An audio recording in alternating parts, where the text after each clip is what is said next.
сарбозони украинӣ дар шароити даргириҳои шадид дар вилояти Донецк ба пеш ҳаракат мекунанд. мо ҳоло ба мавқеи десантчиёни бригадаи 79 меравем.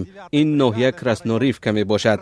чанде пеш артиши Украина мавқеъҳоеро ки аз соли 2014 аз ҷониби Русия ва нерӯҳои ҷудоихоҳи зери ҳимояти Москав ишғол шуда буданд, озод карданд.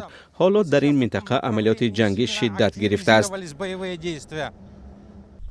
Красноривка дар 25 километрӣ аз ғарби шаҳри ишғолшудаи Донецк ҷойгир аст. ин воҳиди низомии украинӣ талош дорад нерӯҳои Русияро ба ақиб ба маркази шаҳр биронад.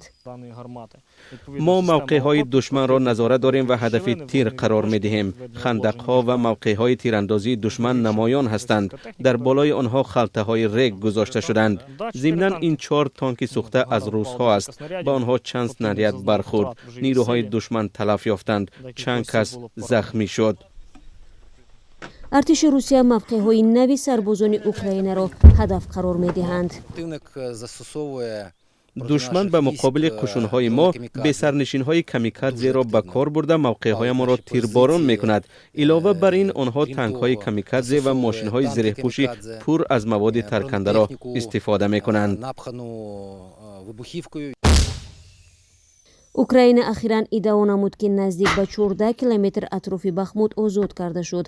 дигар майдони муборизаи шадид дар вилояти Донецк боқӣ мемонад.